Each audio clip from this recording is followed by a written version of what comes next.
Like, Yeah. honestly, Yeah, they should hire you for Yeah, that. if there's a way to break something technologically, put Mercury in the room. She will find the way, and she will find the flaws in your system. And also, like, I know, like, if you can access something, then it is accessible. I wish that wasn't the truth, dude. That was a little bit hard. When I tell you, oh, this is so easy, you're like, thank God. I worked so hard to make that. Yeah. This is so funny. I'm not touching the camera now. Okay, great.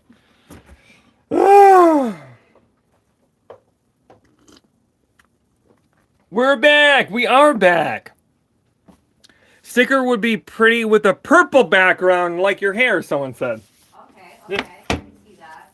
Like a soft purple, like a pastel-y, or like a deep purple? I would probably do like a gradient. A gradient would be a cute idea. Thank you so much for the gift of the tool. You have us. You got me, mine. Oh, good. I think I botched how to read that, but it's sending you love. I'm signing a book for someone named Allison right now. Ba ba ba ba ba.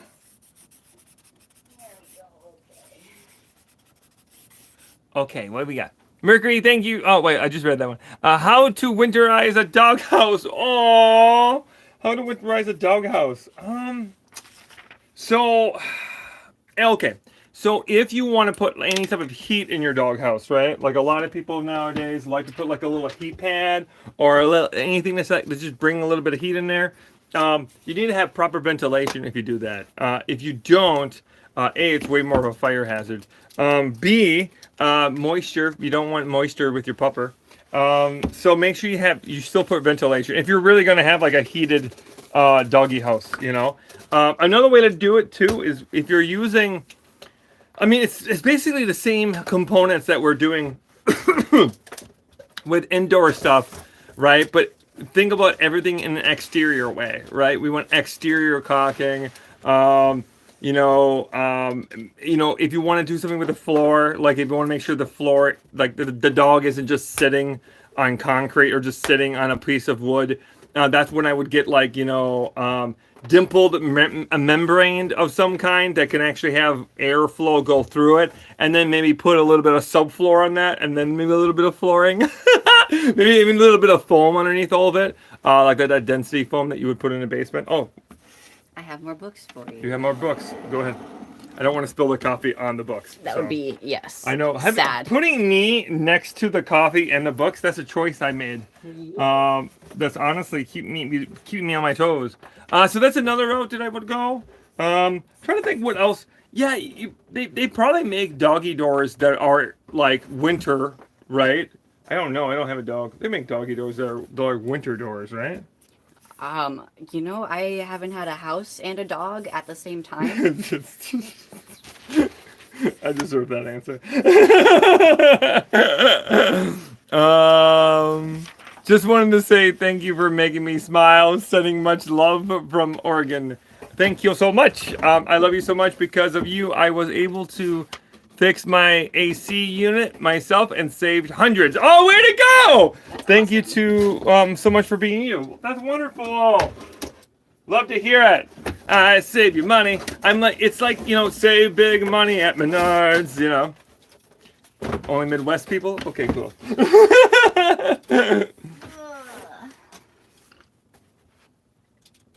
Save big money with Mercury. Way better catchphrase. I think that's way better. I put cat doors indoor in my house so we can let the cats in the rooms, but also keep doors shut. Yeah, that makes sense. I love trans women in traditionally masculine jobs. Well, thank you, Joanna. I appreciate you. I like to kind of think of it as like a Robin Hood situation. I'm like taking all the secrets, and I'm just like, psst, do you know what they do in the gym? Did you know this is what the boys do in the shower? You got a signed photo. Oh, a signed photo? Yep, the yellow is the name. Oh, yeah, okay, good. Okay, here's a bundle for you. Thank you. Ba-da-bum. 1 second, everybody. I'm signing this book for someone named Miss Z. I hope they're a teacher. Yeah, it kind of feels like a teacher, right? Yeah, it does. That feels like a very thing that a student would say to, someone.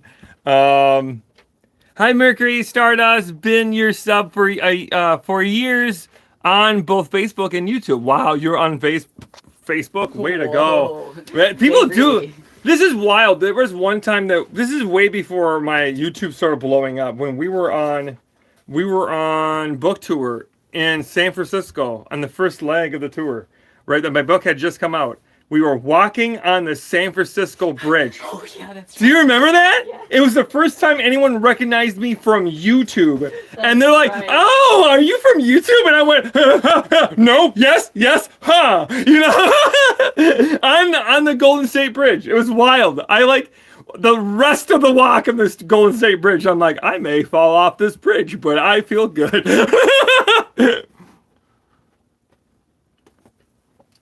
I'm still on Facebook because I refuse to support X. Yeah, I mean, I get it. I feel like no matter what we do, though, someone's like, "Wow, you're a man." Oh, good for you. I don't care. I'll tell you this, the people who know that I'm not a man are all the people that I sleep with. They're like, "Oh, you don't fuck like a man." Yeah, I know. So take that with a grain of salt there, Brad. The greatest compliment that I ever got was from my girlfriend in Colorado saying to me, and what she said, she was like, "Oh yeah, you blank like a dyke." And I'm like, "Ooh, gender affirming." Good stuff. You are one of my fave YouTubers. Oh, thank you. It's so weird to be called a YouTuber. I've been called a TikToker for so long, But you know what my favorite, though? Calling me an author. I think that's my favorite. When people call me, I don't get that too often, but every once in a while, people online will be like, "Oh, she's like one of my favorite authors." I'm like, "Ah!" So cool to be think of that way. Somebody actually bought a Basil's Book Club sticker. Someone bought a Basil Book Club sticker. Stop! Yes, hold on, everyone. If you want to see some cool stickers that we have that we should sell more of, these. Look at that. It's a little dude reading a little book, and it happens to be my book. Look at that. Look at that. I love it. I love when it's funny when we get trolls on YouTube. I'll tell you what, the TikTok trolls are way better than the YouTube trolls. The TikTok trolls, they're professional. YouTube trolls,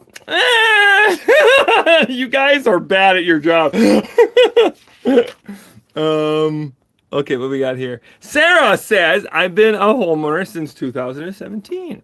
I still got so much to learn. Thanks for being a great teacher and rainbow rep." Yeah, Sarah, kicking ass and taking rainbows. Yeah, no, we're doing real good. Thank you so much for supporting me. I hope that all the stuff that you're learning is, you're hanging in there. I think that a lot of times people, when they get a house, they immediately don't know what to do. You immediately kind of get nervous, and there's so many things that can go wrong. One of the most common calls I would get when I was an emergency technician was from homeowners in that first month of owning a home. They wouldn't know where their shut-off valves are. They don't know where their master, anything is, right? They don't know where, how to shut off incoming water, gas, electricity, all that stuff. And that's terrifying when the person who should know the most are the homeowners. And when I show up and I've never seen this place before. Now, oh, where is it? Well, as the basement's flooding, you're like, oh boy, that's a rough one. That happened to me when I was an emergency technician. I was ready to clock out for the day, and it was in an apartment, so not exactly the same thing. But someone called and said, "Hey, there's a flooding in the basement." And I said, "I'll be right there. Shut it off if you can." And the person was like, "I don't know where that is," and I'm like, "Okay." And I ran down to the apartment, which I was nearby, and I went down. And by the time I got down, it was like waist high already. That was terrible. That sucked. And when water is coming out like that, the pressure it hits you so hard, you know. One time I had to do what is called wet work. We had to do. I was in Topeka, fixing Luke's house. We raised $40,000 for Luke to fix his home up, and I went down there to help him, and we couldn't get the city to turn off the water. So my bright idea was, well, we could just work on it without turning the water off, because we couldn't turn it off in the house either. And the person who was working with me was like, "Oh, can you do that?" And I was like, "Well, you can." And he trusted me, and that's the worst thing you could do in that instance. If I'm the smartest one in the room, we got a problem. And I said, "Well, it's gonna suck. It's gonna suck." So we put our glasses on, and we basically got all suited up, and we cut open that fucking water line, and then we had to put the shut off on it real well. But as soon as we cut it open, his glasses got hit right off his face, and the shut off valve that he was holding across that room.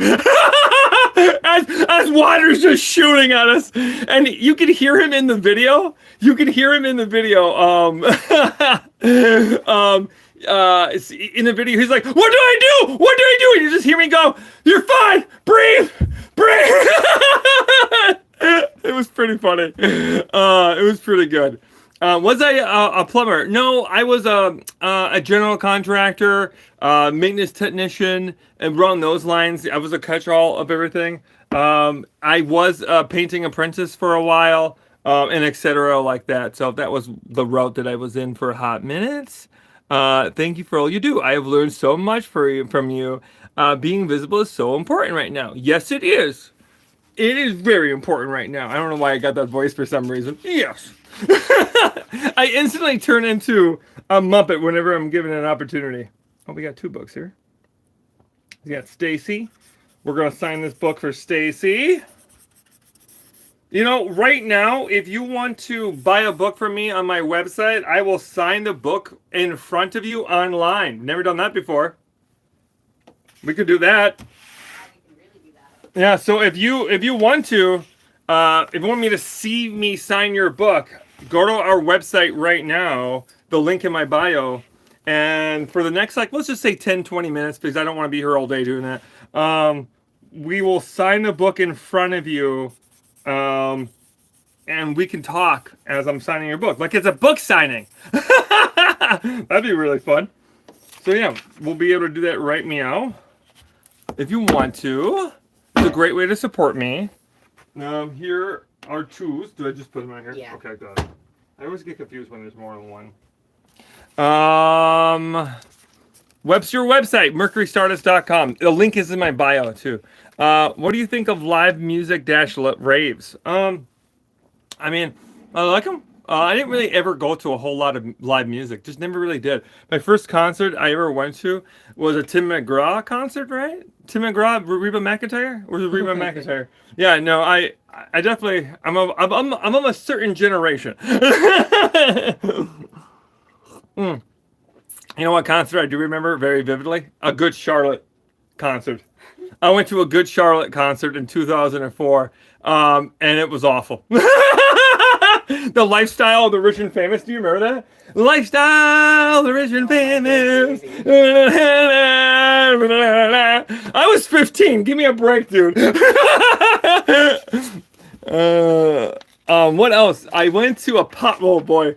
Boy, I think this is just making me not. If you think I'm cool, boy, am I giving this away right now. I went to a Papa Roach concert in 2006, I think. It was bad. When Scars came on, I remember one of my best friends who I had to drag to come with me. I wanted someone else to come with me. His name was Josh, and he was a super, super goth kid. And he loved metal. And when Scars came on, I started like screaming and like almost crying. And Josh looked at me and said, "I hate you." He's just like standing there, just like, "Oh, this is the worst thing I've ever been in." And then afterwards, like, that was such a good concert, because I was 17 and dumb. And Josh said to me, "I want you to know that I've seen so many concerts and I've been in so many mosh pits, and that nearly killed me."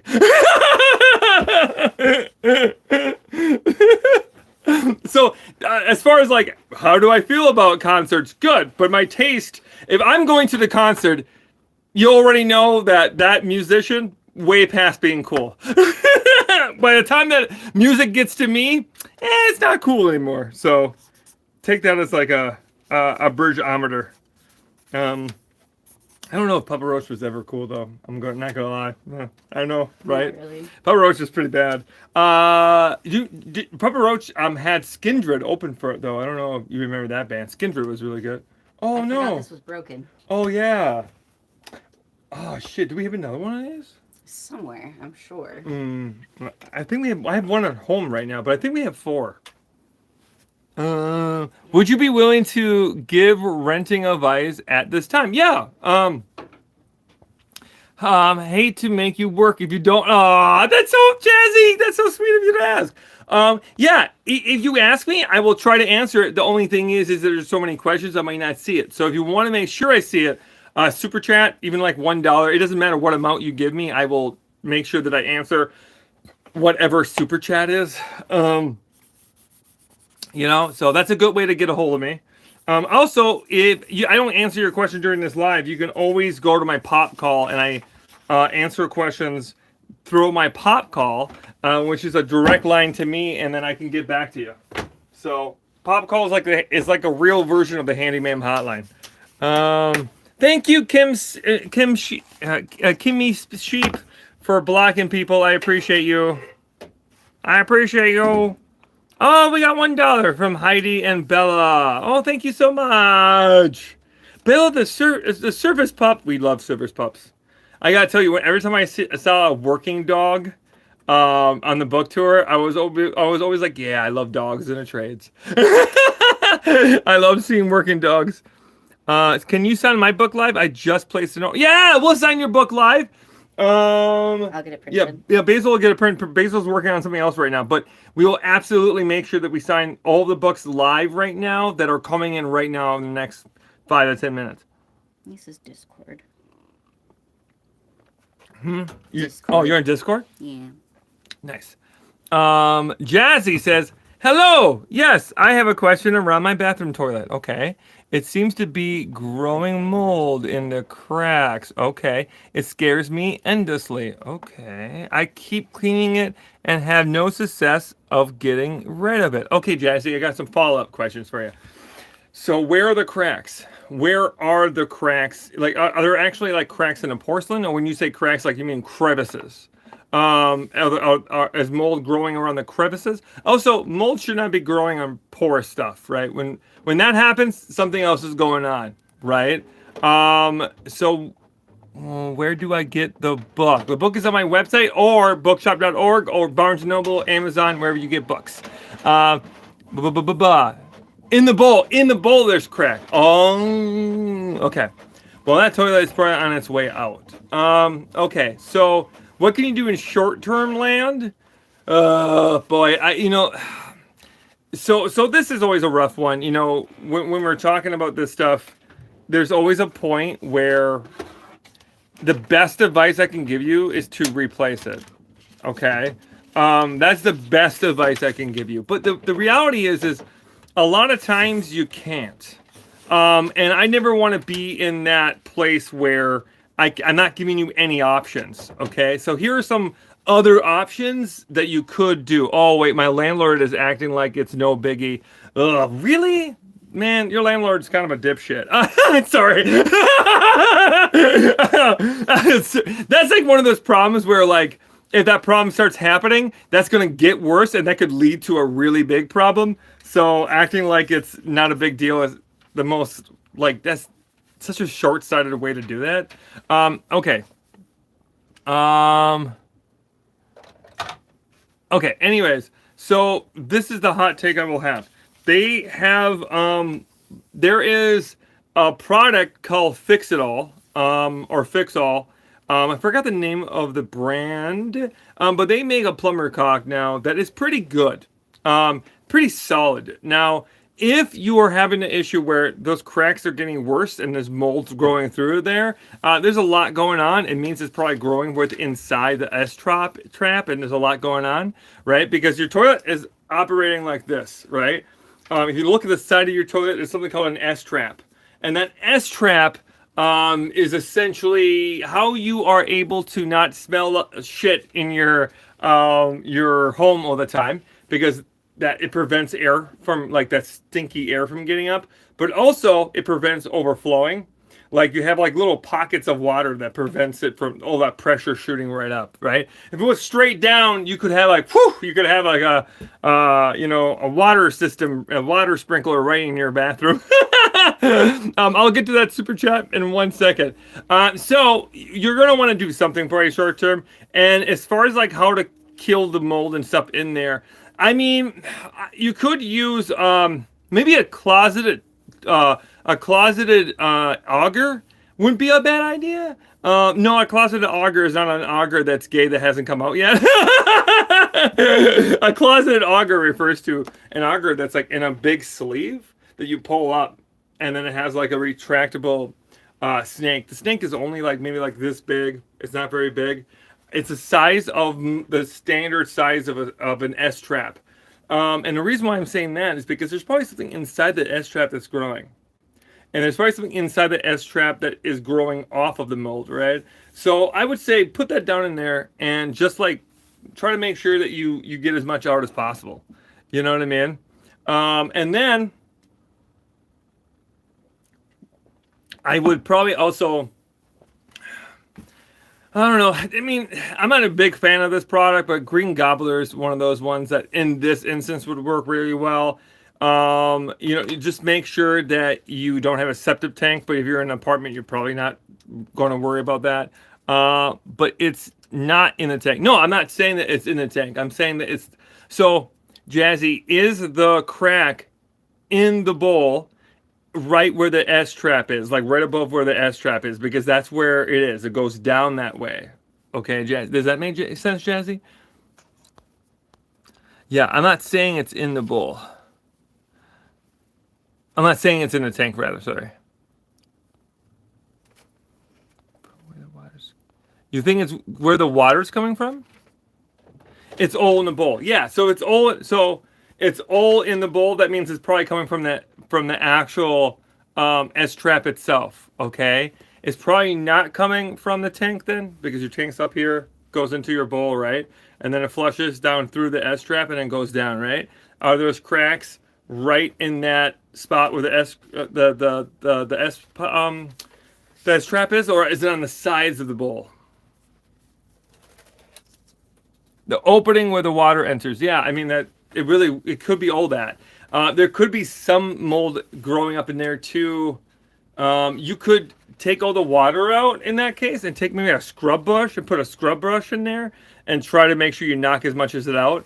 And then you could always like put some bleach in that tank and then let that sit for a little bit and then flush it. But make sure you do like a good ratio, like 1/3 to 3/3, or 2/3 rather. Okay, opening where the water enters all through the bowl. Okay, I kind of hit like a bunch of different answers. Half of those were probably not for you. Mercury answering questions that have not even been asked yet. That's how good she is.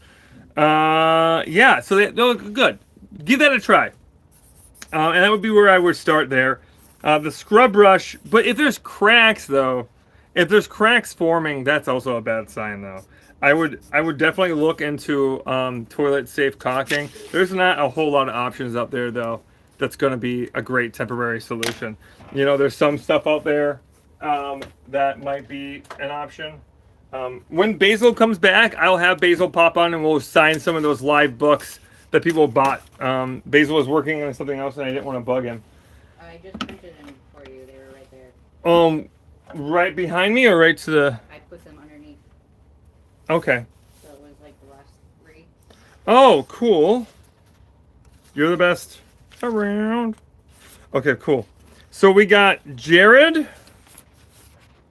Sherm, and Axel. Axel, thank you so much for being here. Axel, you're killing me. Axel wrote, this is so good. Axel said, pronouns he, him, aka transgreaser. I'm sorry, instantly it goes to a very specific time period, and I just see you like on the top of a hot rod, just doing one of those dances. With your hair slicked back, like, yeah. Singing Hot Summer Days. So good. Okay, cool. So I'm gonna do these real quick.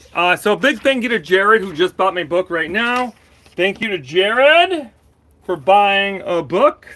If you want me to buy your book, to sign your book in front of you, right now go to my website and I will sign my book for you. That's mercurystardust.com. And for the next 5 or so minutes, we will make sure we sign those books, and Basil will stay on top of that. So thank you, Jared, for ordering that book. I hope it's good for you. Jared is in North Carolina. Well, way to go. Hope you are doing good after probably a rough weather season for you last year. Hope you're hanging in there. How do we buy books? By going to my website or my Amazon. My book is available everywhere, but if you want me to sign the book on live right now, go to my website and I'll sign it for you. Next up is Sherm. Is from New Jersey. Where to go? I don't think we went. Did we go to a bookstore in New Jersey? I don't think we did. I don't think we did. I think New Jersey was actually one of the states we didn't actually go to. Right? Right. Yeah, one of the few states. One of the few states we did not go to. I don't know if I've ever been to New Jersey then. So thank you so much for buying the book, Sherm. Are there good local bookstores by you, by chance? Any independent queer ones, perhaps? Mercury, I'm so thrilled to be in your live. Hope everything is a lovely day. Well, thank you so much. Leah, thank you so much for the super chat. That means the world to me. Thank you so much. I love super chats, so just give me money and nothing else. That's so great. I will take your money. If you want to have me sign your book, I will sign the book for you right now. I'm signing the book right now for Sherm, who I think is still in the chat. Thank you so much for doing that. It means the world to me. Thank you for being an awesome supporter. And now this book is yours. Cool. I have so many books to box up. Those probably are not in order then, huh? Do you want me to put those to the side? Don't worry about it. Don't worry. You sure? Yeah. I'm trying to make Basil's job easier because most days I think I make it harder. But sometimes you just can't get around. So now this is my favorite one. Axel, transgressor. Mm-hmm. That is the funniest shit, dude. That is so good. So big thank you to Axel who bought a book from us. I appreciate you so much. I'm gonna make sure I give you all the love in this one. Thank you. That's so cool. And when you guys buy from us directly, you also get extra stickers. I always put a bunch of stickers. Yeah, we love to give you stickers. Basil ordered so. Basil does such a good job at getting those stickers out and designed a lot of the stickers for us. Just to let you know, the only way that we will be able to sign books if you go through our website, I don't get the orders. I never touch those books that go through Amazon or Barnes & Noble. So if you did buy one from Amazon just now, but want me to sign it, I would cancel that Amazon order if you can and then go to my website. But just know, it's a little bit more expensive on my website. So it's like $10 more. Just to let you know. Okay. I have these still. Yeah, we also have, if you're like, fuck, I can't cancel it, we actually have these. I can sign these right for you and make sure that they get to you, okay? So if you order these are just $5. If you order one of these right now too, I will make sure that we sign and do the same thing, okay? We'll make that work. I'll have Basil know to look at that in a second. Okay, now I gotta focus on Transgressor here, okay? I kind of want to do the lyrics of Hot Summer Days. Can we see one open in the book? Yeah. Give me 1 second. I'll take you through the book in 1 second. I'm just want to make sure I'm writing Transgressor and I'm doing that right. Sometimes someone will spell something for me and I somehow misspell it by just looking at it. Oh yeah, because I'm dyslexic. That's how that works. I said it and I'm like, why am I being mean to myself? All right, there we go. So thank you so much. Oh yeah, I don't want to show his address, but here we go. Here's the book. Here's Alex, the Transgressor. There's my sign that's starting to look like a doctor's signature. Here's what the book actually looks like. For those who have never seen the book, let me hold it real good. Okay, so the book is, I'm doing a real bad job here. The book looks like this inside, right? There's some like big like paragraphs that are like more about like, you know, renting and like the ins and outs of renting. But then there's whole sections like this that are actually like various different kind of plumbers that you might want to have, you know, what kind of tools you want to get and those kind of things. And then more layouts like that. And if you're like, woof, that's a lot of stuff, Mercury. That's a lot of stuff. I need more help. Well, good. I have QR codes in the book that will send you to videos that will explain things further in videos. Okay. So yeah, if you want that, it's available. Write me out in the link in my bio, and we'll make sure we get that to you. And Axel, thank you so much for buying the book. I appreciate you. And to anyone else who wants me to sign a book on live right now, you can by going to the link in my bio. We should ask is Karen in the chat, because they didn't put a name to have this addressed to. Did Karen just buy it? Oh, Karen, you just bought a book. You bought a book and a T-shirt bundle and our website, and there's not an address currently. Basil can reach out, or you can just tell us on here right now, and we'll make sure that we help you. You might not want to put your address in the actual chat, but if you're okay with that, we'll make sure that we get that to you. So she didn't put like an address to. No, like they didn't put a name. Oh, they didn't put a name. Oh, yeah, you didn't put a. Oh, okay, I get the question now. You didn't put a name for us to sign it for. So if you want us to sign the book for somebody, let us know, and I can sign it for you, Karen. Does that make sense? I just made it. Yeah, cool. I said words. You know, here's the thing. I take in half the information at any given time, and I just start talking. Okay, I'm like a gay version of Trump.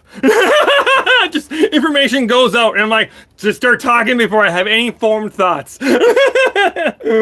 So yeah, Karen, if you want me to sign to someone specifically, let me know, and then I will make sure that we get that to you. Okay. Sign to Mojave Desert Gurk? Girl? Is that supposed to be girl? It's supposed to be girl or Gurk. I want to make sure we spell that. Girl! Okay, Karen, that would be so fucking funny. Karen, that would be so funny. Okay, Karen, thank you so much for ordering the book. Mojave Desert Girl, you got it. Are you going to write it out for me? Yeah, good. Yeah. Basil's going to write it out for me so I don't mess this up, Karen. Oh man, I would have totally. I am like the Ron Burgundy of signing things. If you tell me something, I will sign it as I'm seeing it. There's been a few times I've done that. Yeah, I did that when we were on book tour too many times. Okay. Oh, hey, Heidi and Bella, the service pup, want to say I need help on fixing a door on TV stand. Okay, sure, a door on a TV stand, like a cabinet, basically. Yeah, I can help you. Ask me like uh, everyone, do me a favor and make sure if you see Heidi in the chat right now, just make sure that I see it and repeat their question for them and help me see it just in case. So I'm going to ask a clarifying question, okay, Heidi? The clarifying question is this. What kind of door is happening? What's actually going on with that door? And is it like on the hinges, on the door handle? Like what is, describe it a little bit further for me if you can, okay? Good. All right. Mojave Desert Girl, thank you so much for buying the book, Karen. I appreciate you. Please don't forget my question. Revent. Oh, did I miss it, Wendy? Oh no, did I miss it? Hold on, Wendy. I'll see if I go back. I don't know if I can go back. How do I look at? I don't see it. Oh no, I did miss it. Oh, Wendy, I am so sorry. I love you. I have a vent, central air blowing a bit cold when heater. Okay, I'm gonna write this one down so I don't forget it, Wendy. We're gonna make sure. Air, vent central air blowing a bit cold when a heater setting help. Okay, I think I have some information I can make this happen. Okay. Okay.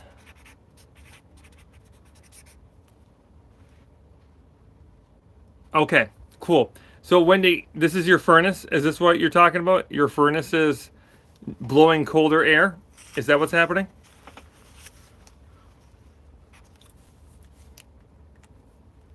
Only one vent blowing cold almost every other time. Oh, it's every other time and only one vent is doing it? Okay, how many vents do you have total? Do you know? And is this a vent that's the last one in line? Or is this a vent that is like the first one? Yeah, I'm gonna take a guess. It's probably the last one that gets air, right?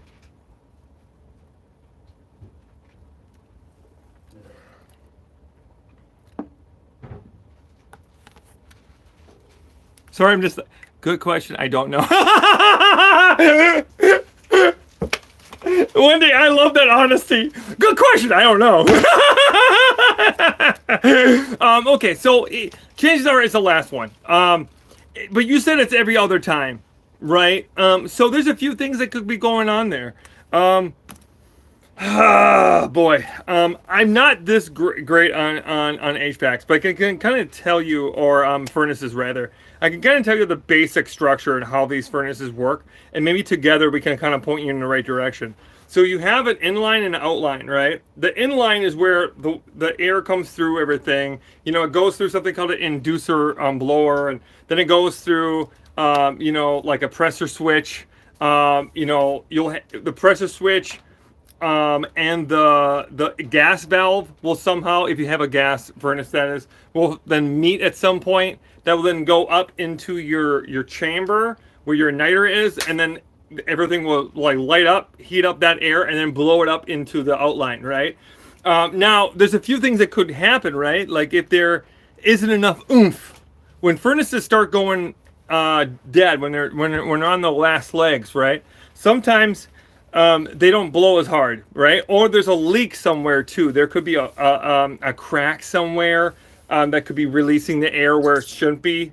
If you are able to have access down in the basement or wherever your furnace is and kind of follow that line and see if there's any cracks or anything in there. If you are someone who has an endoscope, I have an endoscope, so I've used this before.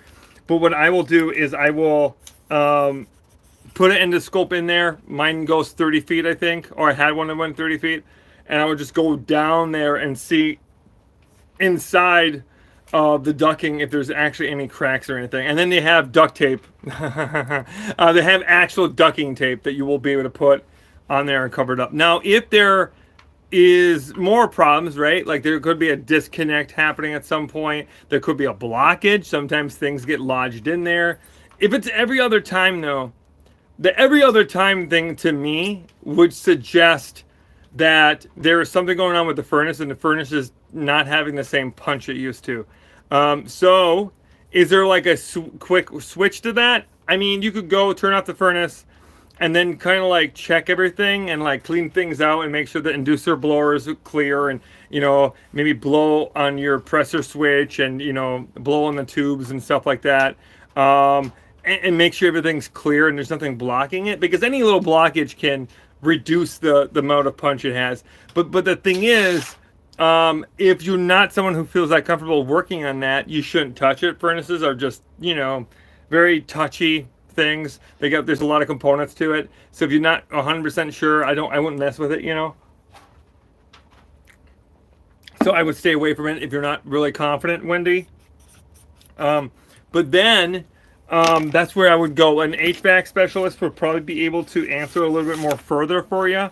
But those are the quick ones I tell you, Wendy, and I hope that helped or put you in the right direction. I want to make sure we go back to Heidi, though.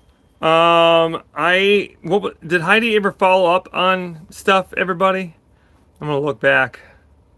Heidi, part of the door is still attached to the stand. Okay. Part of the door is still attached to the stand. Okay, so I'm still confused in what you're asking, Heidi, so I'm going to ask another question. Is the door that's partially part of the door is still attached to the entertainment center? Do you want the door off, or do you want the door back on? And did the door break in half, Heidi? Oh, did you write a book? Yes, I did! And I will sign the book live on the stream right now if you order it. And Basil has more for me to sign on this live stream. Like for Sarah. Sarah, thank you. So Sarah from Utah. I actually really liked Salt Lake City. A little scary. But I liked it. I actually really liked it. We had a lot of amazing people turn out for the book signing we did there a year or so ago. I also met my partner Reese in Salt Lake City at the hotel. It was my birthday, and Reese and I never met. We had met each other online like 3 weeks prior, and they live in Colorado. And I said, hey, do you want to meet me in Utah? I'm only going to be there for a day. Do you want to travel 6 hours to meet me? And let's just say it was a good night. It was really wonderful, and Reese and I have been together ever since, so I have fond memories of Utah. I will say those intersections are wide as fuck in Utah. I believe they have the highest percentage of pedestrian death in the United States or something like that.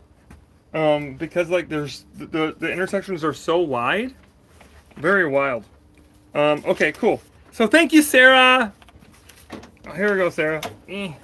Thank you, Sarah. I appreciate you. Thank you for buying a book. If you want me to sign a book for you on live, you can right now.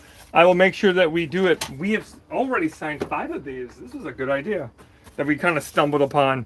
Bitchin' Betty. Hey, Bitchin' Betty. Bitchin' Betty is from Wisconsin. Damn right you are. You're bitching from Wisconsin.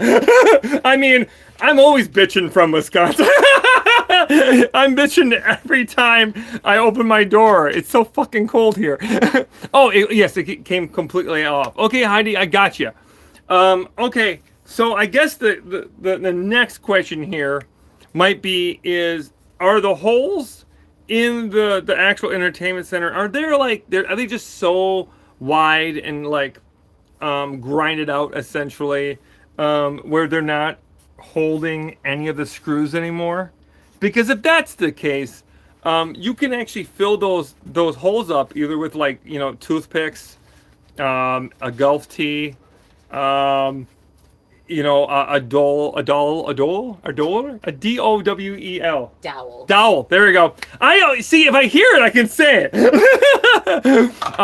And then cut the tip off, right? So you put some glue on toothpicks or a golf tee or a dowel, and then you put it in the hole. You let it dry a little bit, cut the tip off, and then you can put the drawer back on and screw right into it. As if nothing happened, right? That's a great way to do it because that wood's going to bind with that wood.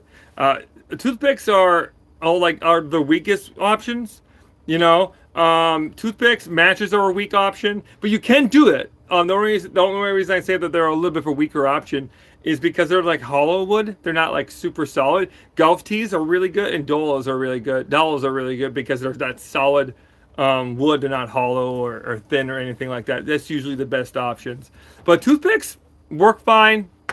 Matches work fine. Heidi, you said no. Heidi, can you give me a little bit more information? I'm trying. I'm trying. Thank you for sharing your light with us. I adore you. Well, thank you so much. Well, bitchin', Betty, and everyone, keep an eye out for Heidi. I don't want Heidi to send more super chats if we don't have to. Okay, so everyone help me out with Heidi. And if I miss a question from Heidi, someone in here who has a little bit more knowledge, please do your best to get as much information from Heidi, so we can answer this question for them the best we can to help them out. The hinge is still attached to the entertainment. Okay, so what exactly is going on then? Is the holes on the door? Because that's the same thing, just in reverse. Okay, if the holes are the problem. Bum. Hey everyone, don't ever be mad in the chat if I don't get to your question. You can tell I get a lot of questions. It takes me a lot of time to answer these and get as much information as I can. Please be patient. Don't be rude to people in the chat or to me. Sometimes I see your sassy comments more than I see your positive comments, and that's never fun. That throws me off. Then I have to say this, and this wastes this time, and this helps no one. So just keep it positive. Let's help and support each other. And if I don't answer your question, I'm not trying to avoid it on purpose. It's a lot of people, and I take a lot of time to answer these. And I'm also signing books for people on live too, so I'm doing a lot. Be a little patient, okay? But Bitching Betty, thank you so much. I'm signing your book right now. Heidi, I'll get back to you in a second. Bro. Bitchin' Betty from Wisconsin. Bum, bum, bum, bum. There you go. This is for you, Betty. Look at that. Look at that. I signed the book. Perfect. We got more. Perfect.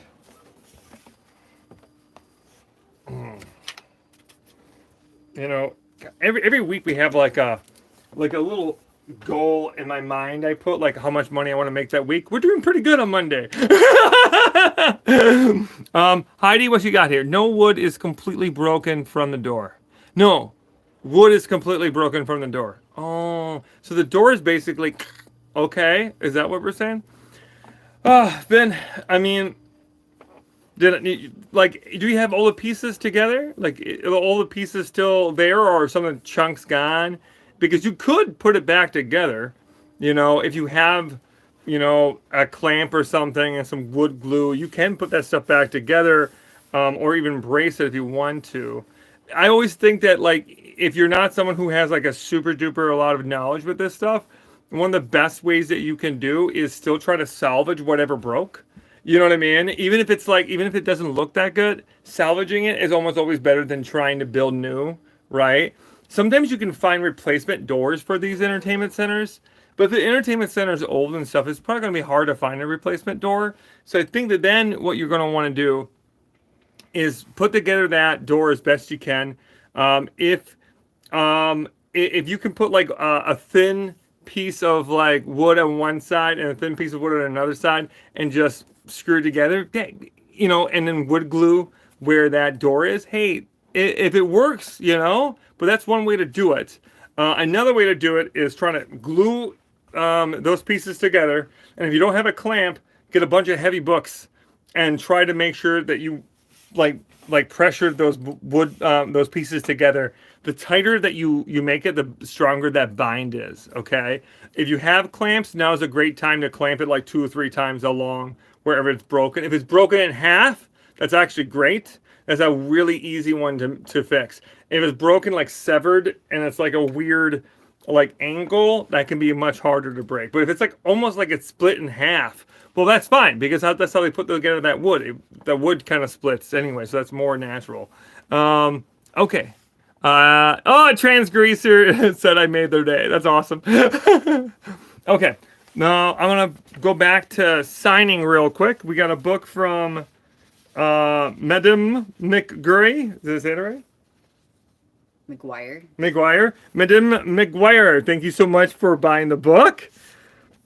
This is for you. And you're from Arizona. Thank you from Arizona. I'm like double fisting like a Red Bull and coffee right now. That's my Monday. I know. That's my Monday. All right. I know. Hey, you know, I wanted to get work done today, Baze.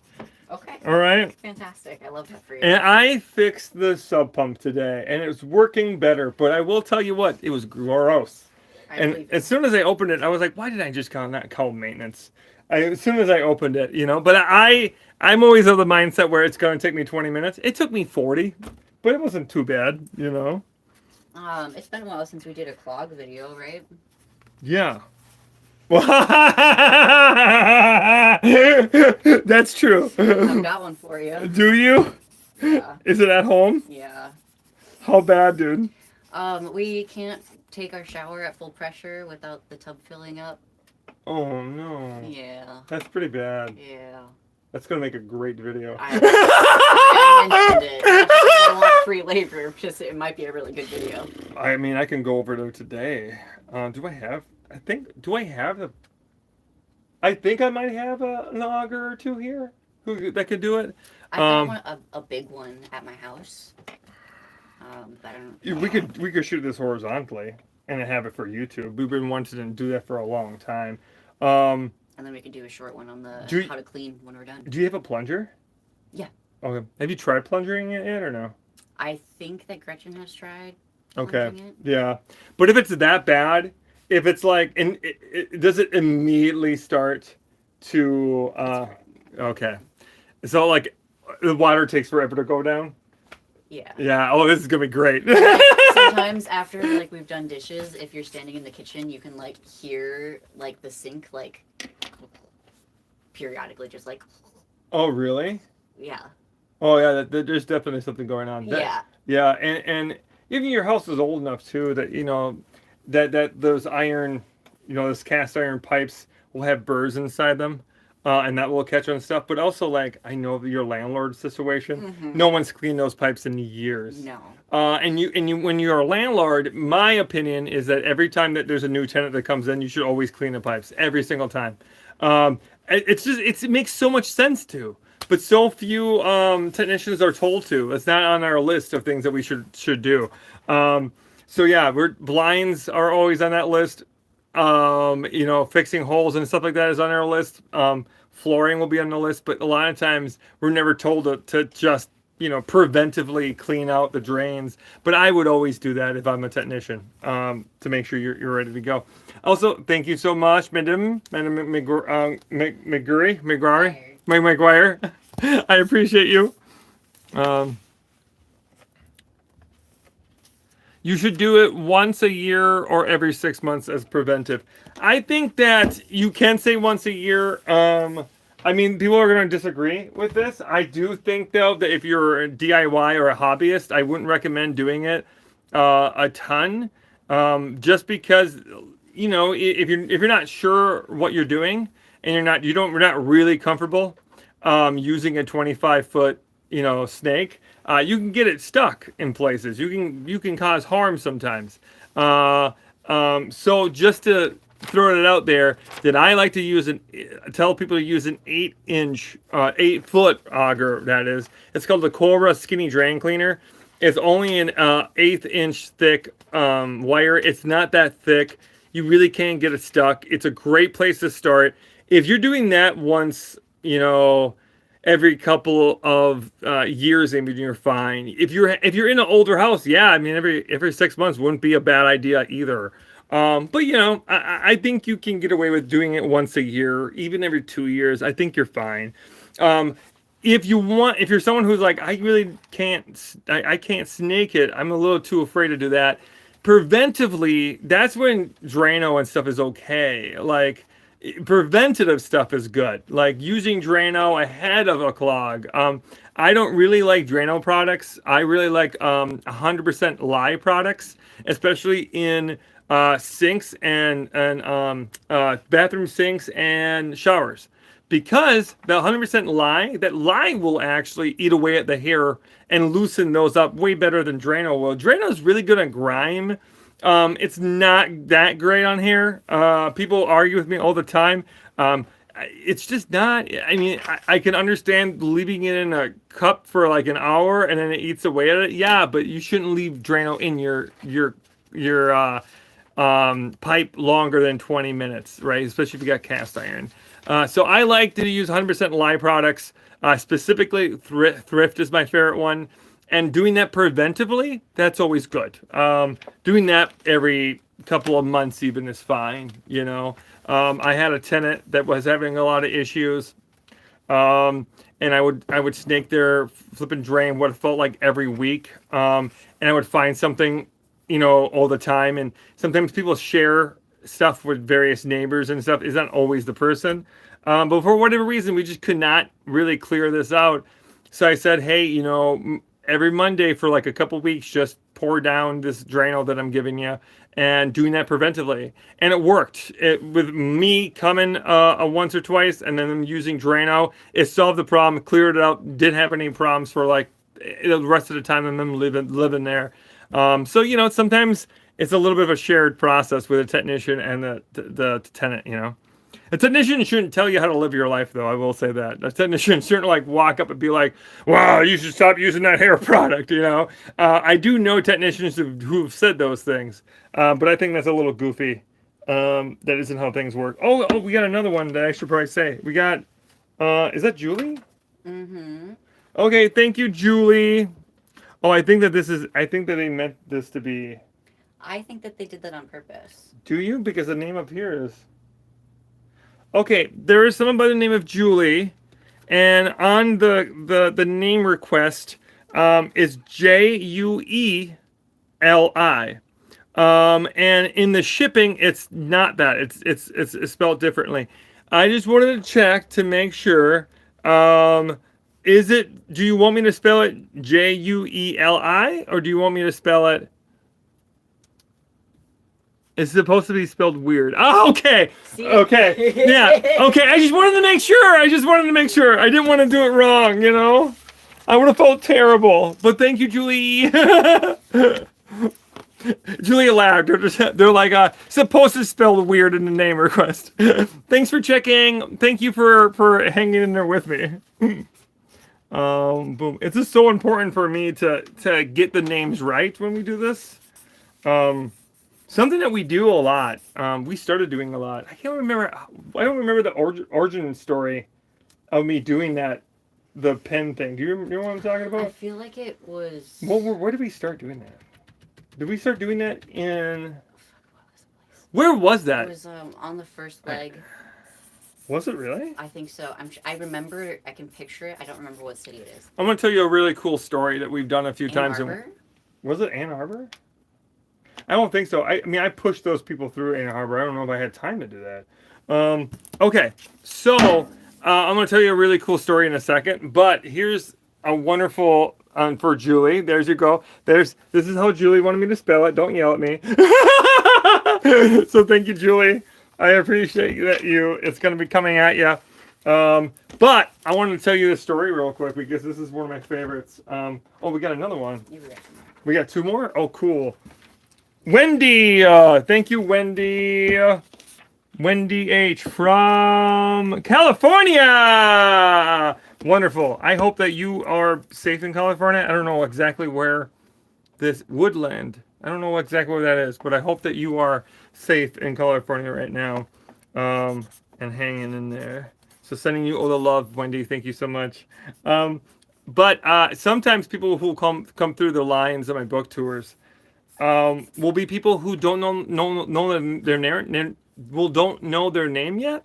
They'll like be non-binary, they'll be trans, or they don't really know what their name is going to be. So they'll be very nervous coming up. They're like, "Oh, do you want me to sign it for you?" Sometimes I hear from people, "Oh, I don't have a name yet, or I don't really know what my name is going to be." This is what I've told people. I leave the name blank, and I give them my pen that I'm signing with. And I told them that when you choose your name, when you find the right name for you, use this to finish this book. And we've done it a few times, and it's really, that always makes me cry. We always have a good moment whenever we do that. But that's happened a few times, maybe like 5 or 6 times over the course of the last like 2 years that we've been doing this. Yeah. I think that's a good way to handle that situation too, because you want them, they're there to get their book signed, and one of the things that makes it so wonderful is being able to sign your name in it. But as trans people, we're at that disadvantage where we don't always know what our name is. You know what I mean? And if I'm catching someone at the very beginning of their journey, I think it's really cool to be able to give them that power and make them feel like, it creates community, right? Like as trans people, we understand that feeling more than people who might be outside of our community. Finding our name and searching can be so difficult. A lot of people go the route of like, oh, my name is this, legally, so I'm just going to drop 1 letter or 2 letters and whatever. And some people, like me, just pulls the name right out of a fucking hat, and like, my name's this now, that was a good one. Yeah. That was a good one. But Wendy, here's your book, Wendy. Thank you so much, Wendy. I appreciate you. There you go. This is going to come to you in California. I hope you are safe. Thank you so much for doing that.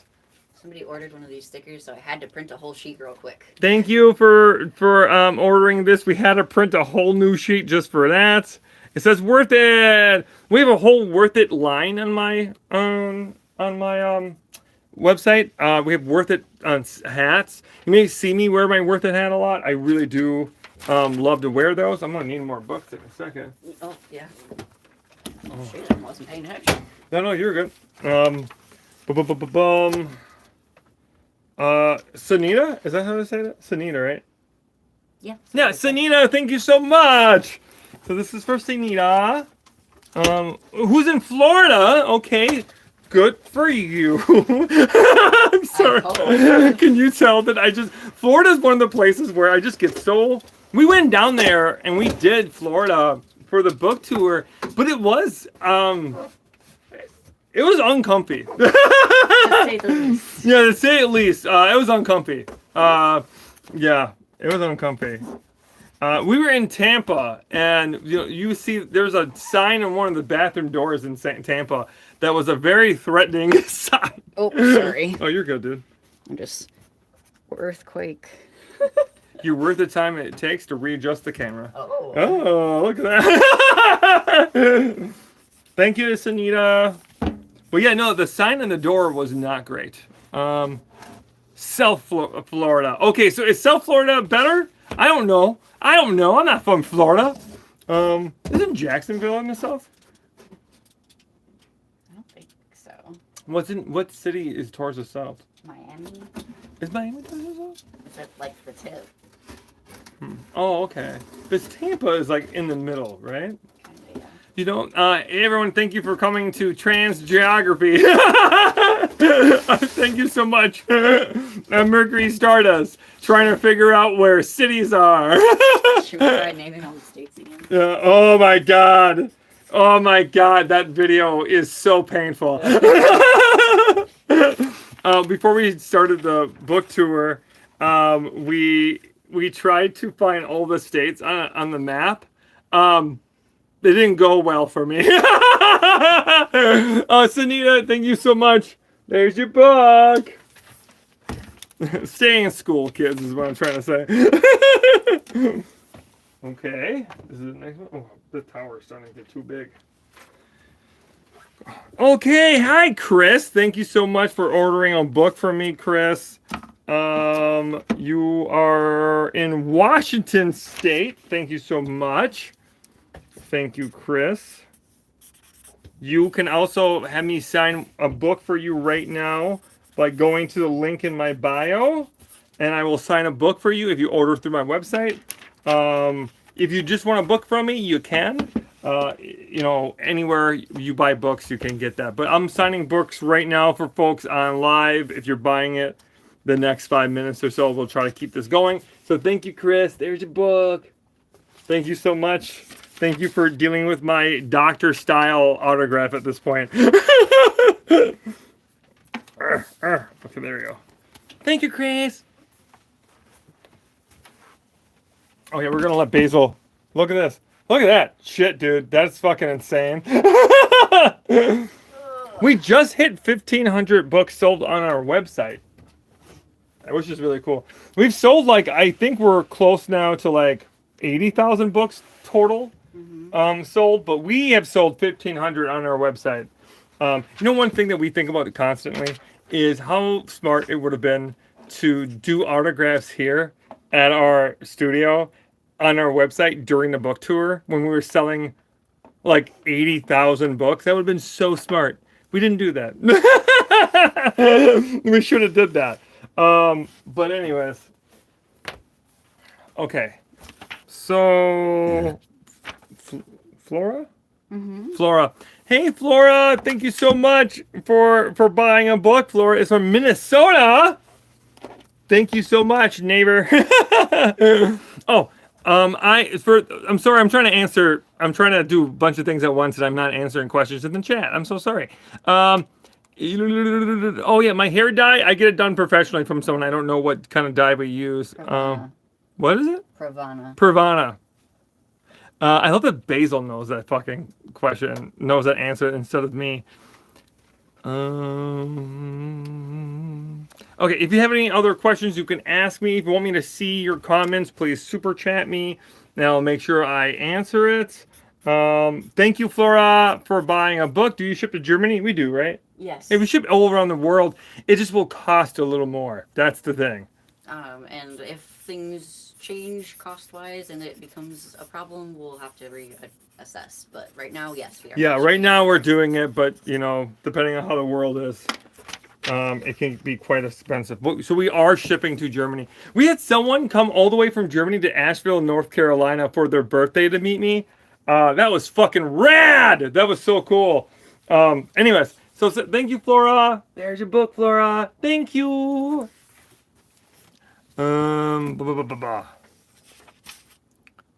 Good, perfect. All right, I'm starting to run out of steam here. One more? Oh, good. Libby, thank you so much, Libby. Libby from Wausau, Wisconsin. Thank you so much, Libby. I hope that you are doing good in Wausau. How do you know? Vote in April. What? Remember to vote in April, for the love of God. Make sure to vote in every election, including spring elections and fall elections. Please, especially in Wisconsin. Please, for the love of God, vote in the spring. Honestly, we should do a fucking video on that. Yeah. Actually. Yeah, we really should. Talk to you about that today. Yeah, it's a little scary. We should definitely make sure that we have more protections in this state. I'm not gonna lie, it's getting more and more imperative than ever. It's wild to me that people outside of Wisconsin think that Wisconsin's a progressive place. Yeah, so people are now starting to realize it's not. Online, in various videos about Wisconsin, I'll see in the comment section being like, "Oh man, I did not know it was that bad in Wisconsin." I tell people it's Mississippi. So it's like a southern state up here. And the reason why I say that is because you go to any southern state, the cities are great. The cities are fine in the southern state. They're great. You go anywhere outside of it, anywhere, even 10 minutes outside of the city, it is scary. It's like shotgun, how you doing shit is scary. So I always call it Mississippi. It has a very southern vibe in the rural areas. And also farmers. Farmers of the north and the south share ideologies that are very similar, even if they're in geologically wrong different locations. So anyways, yeah, cool. So thank you, Libby. Thank you, Libby, for the book. There's your book. It's coming at you. And we have 2 more to do now. I think we've done like... How many have we done today? Who's this? That just came in. Yeah, that's pretty cool. This is a great way to do it. I think like 16, 16? something like that. Oh, that's wonderful. That's a really... That like hits like... It helps us hit that quota. Maybe this is what we do. Maybe Monday morning. Mondays would be great to do this. I love Yeah. it. Yeah, I think Monday, because it energizes me a little bit. Like... Mondays are rough here. You know, me and Basil do not like working Mondays. Like, we come in and, man, it takes us like 4 hours to want to start talking to each other. It's rough, man. Especially because, like, the news that we're dealing with, too. There's so, like, every Monday is also the start of, like, a new news cycle. And right now, news cycles are not fun for everybody, but especially for the trans community. So, like, Monday we come in and... You know, both of us don't want to talk about it. You know what we don't want to sit here and be like, "Did you see it? Did you see it?" You know. Yeah. Everyone's like, "Oh, that sounds like Nevada. That sounds like Ohio. That sounds no, that is a very trait that's like universal in the United States. What makes it specifically different in Wisconsin is it's a super... Well, is it still a super majority Republican? I think it is, right?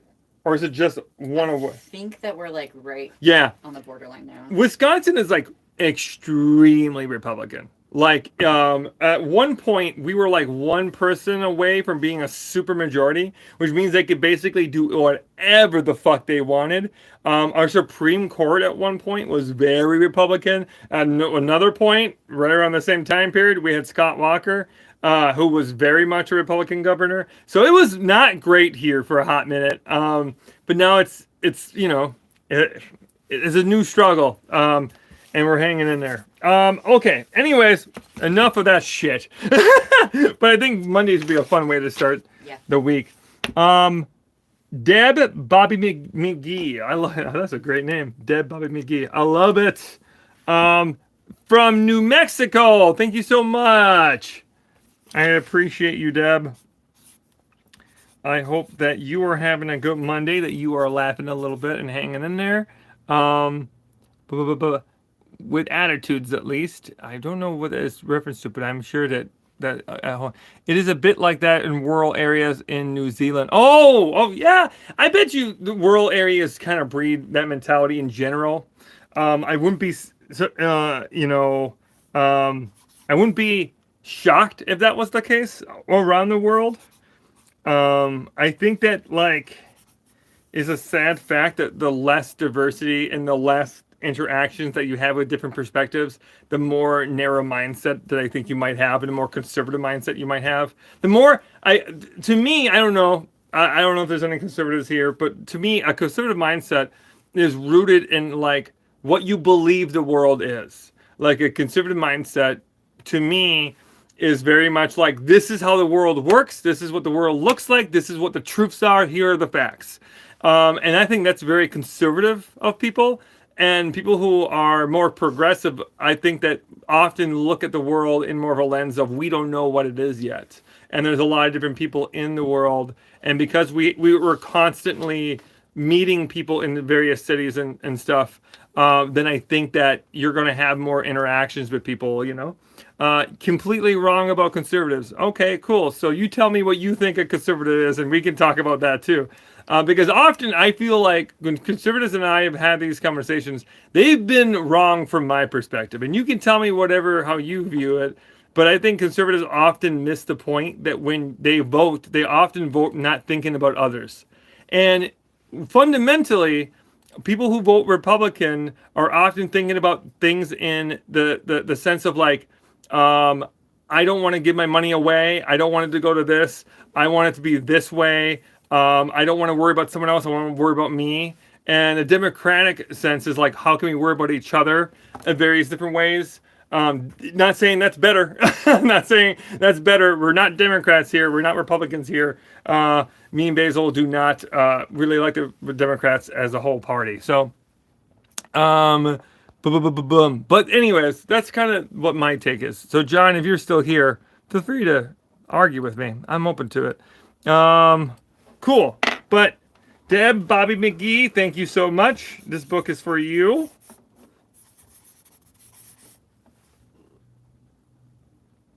Libby, hi. It's good to see you again. Yeah, it was a wild time underneath Scott Walker. Wild time. You know, he basically destroyed unions in Wisconsin, and I think we're still suffering because of it. Also, I think most people in Madison will never get over the high-speed rail. Yeah. I feel like we talk about that all the case. We had funding for the we had a funding for the high-speed rail. We had funding for a fast train between us and Chicago, and he scrapped it. And I'll never forgive him for that one. My pronouns are she, they.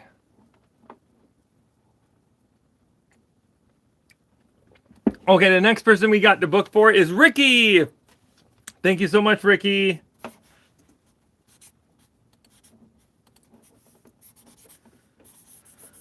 How's everyone doing in the chat? I think John never said anything. Poop. Here's my hot take on conservatives when it comes to this stuff. You know, when did you start your transition? Like 6 years ago. And also, I don't know. Transitions are not necessarily linear. They don't really work that way. You know, you don't. I don't know. Like a start. Yeah, I don't really think of it as like you start your transition. You know, it's more like, because to me, transitions start psychologically before they ever start physically. And I don't think you can put a time limit on this thing. Like, I think that, like, often what happens, it takes you years and years to, like, pull back the oppression onion, you know? And you'll never really know when you're pulling back an onion. You're not really sure what's going to make you cry, you know? So, yeah, I don't think of it as a start date. But as far as, like, when I started HRT, like, that part was 6 years ago. Yeah, I mean, this is always my arguments when we have these discussions within the trans community. But yeah, but hormones can change psychological. Yes, but it doesn't mean that's the start of your transition, right? Like, I think that when we start putting a hard line on it, I think that can harm various people in our trans community who are people who will never medically transition or don't have the access to medical transition, you know?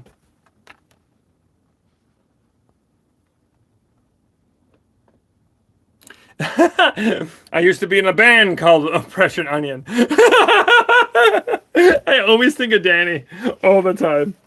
Danny was our driver and our security person for the book tour. And I swear to God, like every day when we said something stupid, Danny would be like, "Oh, I was a bass player for a stupid joke."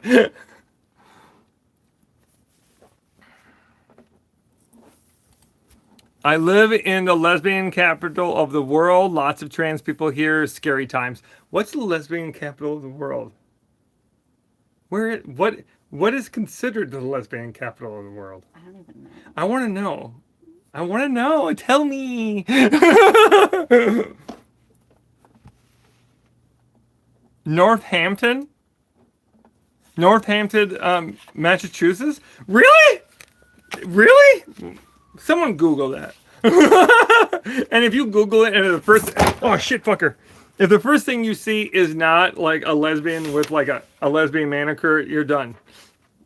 Did I fuck the book up? I don't think so. Ooh, I'm back. Nope, it looks like it's okay. Oh, sorry everyone, I just dropped a book. They are quite heavy. Yeah, I blame it on me. How dare I write so much? Cool. If you want me to sign your book, I will sign your book right now if you order through our website. Or if you check our nameplates too, I will sign nameplates for you as well. They're $5 if you already have my book.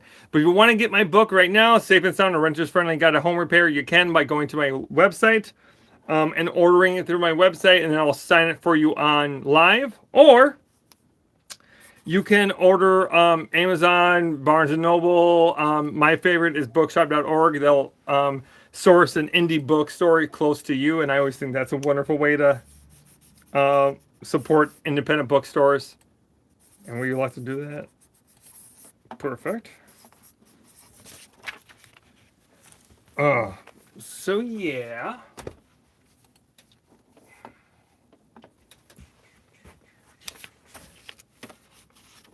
I love it when people buy these T-shirt bundles. Yeah. Mm-hmm. Are the t-shirts bundles with the tour t-shirts? Yes. I love that.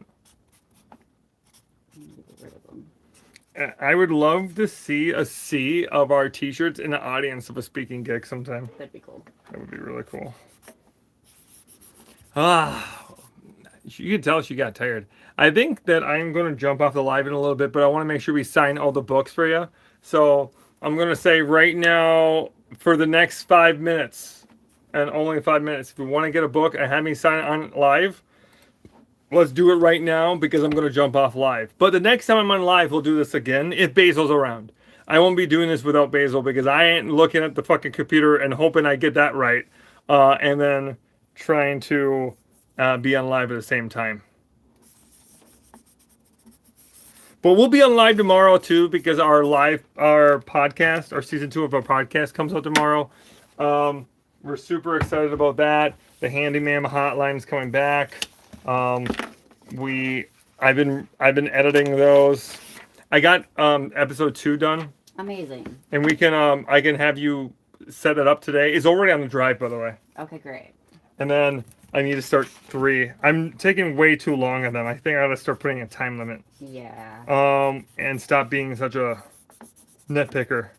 You know, because at some point you can't spend 5 hours on each one if you have 7 or 8 in the can. You gotta like figure it out. I spent probably 10 hours, maybe 11 on episode 2. And I get wanting to get the first couple right, you know, and establishing something. But I think now I kind of know how I want to do it, so we just got to bang these out. Sweet. So I'll put a timer on my phone today, and I'll sit there and just do that. Got any advice for a trans girl in South Carolina? I mean, first of all, thank you so much for the super chat. We appreciate you. Do I have any advice, though? I mean, in what way? Like, you know, just existing? Because I feel like that right now. Fuck, do you have advice for me? You know, I think there's also like a level of like, I think that like our transitions are just so important, even psychologically and physically. And I would say to you, if you are new in your journey or if you've been doing this for 10 years, I think that it's really important to like work on yourself psychologically and try to decompress some of the things that we learned. Depending on what age you are, as a trans girl, the more years you had being perceived as a man and walking through that life, the longer I think it might take us psychologically to like heal from certain things. We have to understand that men's proximity to misogyny and the patriarchy is just closer, and the way that we experience the world as trans girls, especially if you come out after 30, I think that is a part of it. It's getting really scary. I'm 20. There we go. I came out when I was 17. See, the very different experience right there. Like coming out when you're 17 opposed to coming out when you're 30. And this is why I always tell people that trans women specifically have such a wide range of human existence. People like to automatically say that trans girls don't experience misogyny from an early age, when some trans girls start transitioning like at 7, 8, 9 years old. Like it's frustrating to hear people say that. Like that is not a universal truth for a lot of us. Just people who are older who are transitioned don't always have the ability to go stealth like a lot of us. You know, in the community, we're called bricks, a lot of us, right? Where we look a certain way and we're a little bit easier to point out. So yeah, there's an aspect of it. But to answer your question, you're a young human at 20 years old, what do you want to do? Community. Wherever you live, if there isn't a local trans community of any kind, start one. You know, there are always trans people everywhere. Making sure that you find ways to connect through like queer community. Bookstores are a great way to do it. Volunteering for various outreach groups, volunteering for food pantries, all of that stuff, all that is linked to intersectionality, and all that is linked to fighting a good fight, and all that is linked to actually grassroots movements within our own community. That's where we meet one another, and that's how we stay strong, and we feel. I always feel like I feel less scared about the world if I have a group of people who feel the same way I do. You know what I mean? Like, if I got Basil Bites, I got my friend Amy, I got Reese, I got Zizi. Like when we watch the world make these decisions on a global scale, I feel a little less scared when I have a group of people around me that are supporting the same ideology and support. You know what I mean? Like it feels a little less scary. So that would be my best advice. Number two is, keep in mind that we've been here for a long, long, long time. And back in the 70s and 80s and 90s, transitions look very different depending on what decade you're in. And don't put yourself in that position where passing becomes the priority rather than living. And don't put yourself in that position where someone else's perception of you becomes your limitations. So like sometimes it can be really scary to go out publicly as a trans girl. Don't let other people's perceptions of you limit your life and what you want to do in your life. Do whatever the fuck you want and build a community around you that will support doing that, right? Be safe and take the best choices for yourself to be safe. But at the same time, sometimes you're going to feel a little scared. I do all the time. But I fight against that. And when I'm scared is when I know I'm pushing buttons. And that is how we make a difference, We don't just like... we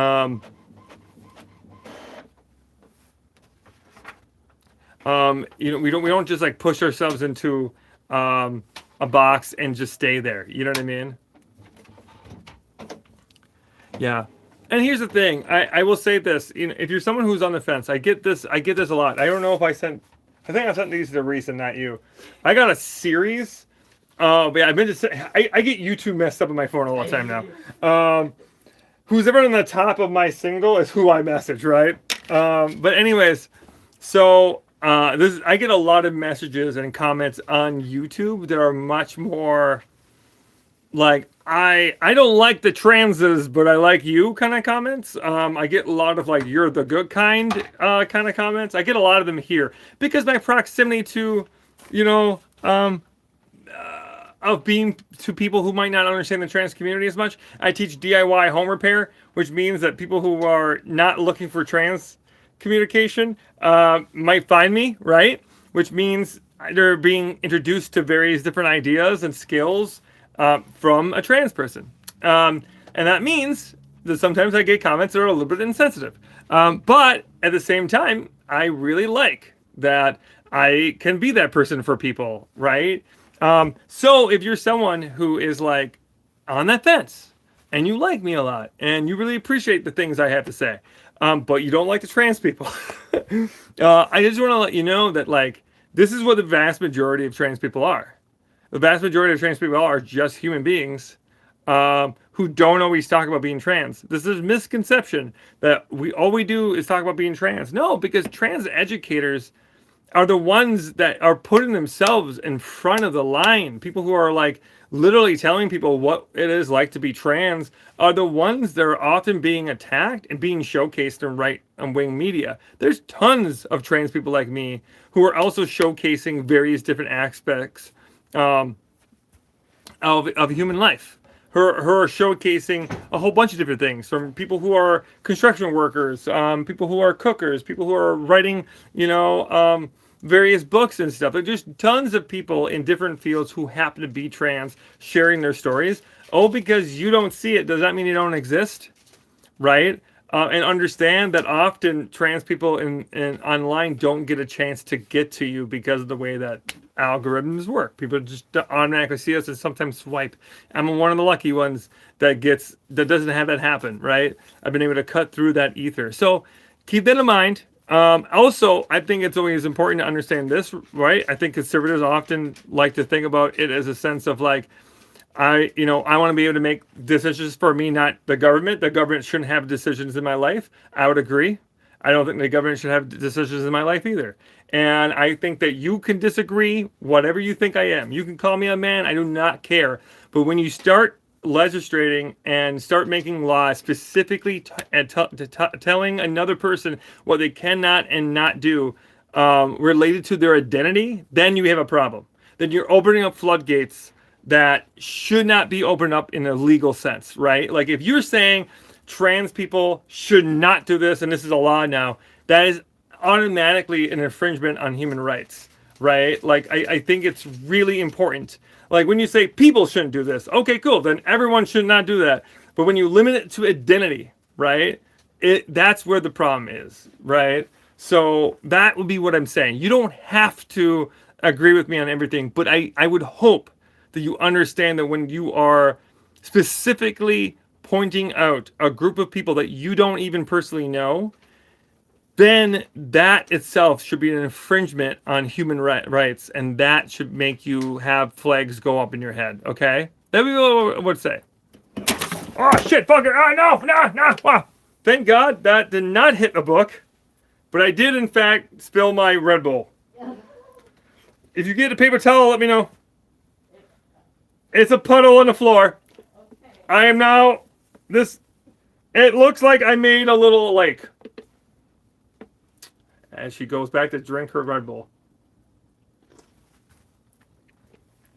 If you get a paper towel, let me know, is a weird way to ask for paper towel. Yeah, that is. That is. Also, it's the most like passive way. Yeah. I could have. Hey, can you give me a paper towel? Is all I had to say. I'm like, dude. I do that all the time, though. I speak in those passive ways all the time. Like, you started to not answer my questions that I'm trying to ask but not asking. Have you noticed that? Like, you won't even answer those questions. If I ask you, do you know what time it is? You won't tell me what the time it is anymore. You'd be like, yeah, I could tell you what time it is. That's not what you asked. No, it isn't what I asked. It isn't. It's such a Midwest bullshit thing. It has been really scary out here in Michigan, but I'm so blessed to have so much support. I am educating and advocating like crazy right now. Yes, you are. Way to hang in there and doing your thing. Oh, cool. We got books I got to sign. Sorry. I got sidetracked in a rant. Who would have thought? Cool. We have a book that does not have a signature on here that came from Damien. Damien, if you're still in the live, I have a